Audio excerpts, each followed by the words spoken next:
Hello, I'm Czardus, and you may recognize me from my many Let's Plays on my channel, both modded and unmodded. Today I'm excited to be collaborating with Paradox Interactive to bring you a tutorial with some tips about dealing with the game's traffic AI without using mods. Last week I showed you how to use road hierarchy, so be sure to watch that as well in order to get a full idea on how to beat the traffic AI. Let's start by reviewing how to see your city's traffic flow. To see the traffic flow overlay, go to the info panels and click on traffic. This overlay shows the volume of traffic compared to the size of the road. The darker the red, the higher the volume of traffic on the road. The red areas have potential to be improved. Let's take a closer look at some of those hotspots. Our first issue is that these intersections are too close together. The traffic AI does not allow a vehicle to enter an intersection if there isn't space for the vehicle on the other side. So when the intersections are close together, we can have issues.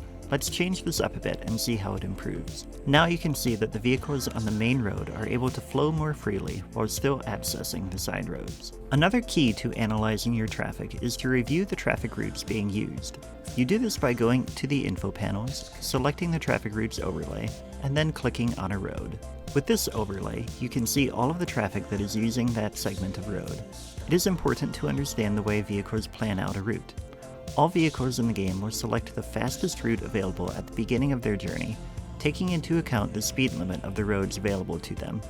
Often this path is the shortest route, but that is not always the case. Also note that the amount of traffic currently on the road is not a consideration and the route does not get updated during the journey itself. Here's a spot in the city where the traffic is only using one lane, despite having multiple lanes from which to choose.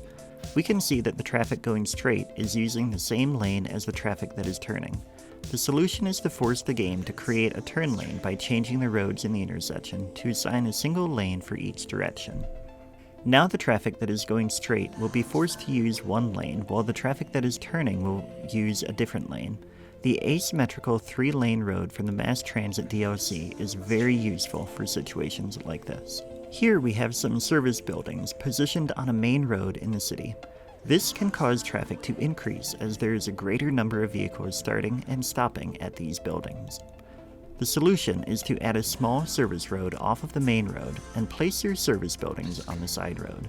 The impact of a single building's traffic may not be great, but if you always place the buildings on a major road, the aggregate effect can slow down your traffic.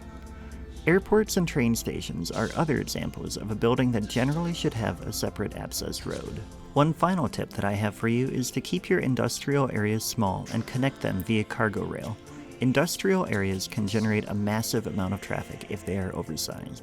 My preference is to have smaller pockets of industrial areas spread across the city, as shown here. Let's take a look at the city's traffic now. As you can see, with a few minor changes, we can have a very great improvement on traffic. Now you should have some ideas of how you can deal with the game's traffic AI without using mods. Thanks for watching. If you liked the video, please hit the like button and be sure to subscribe to this channel for more tutorial videos.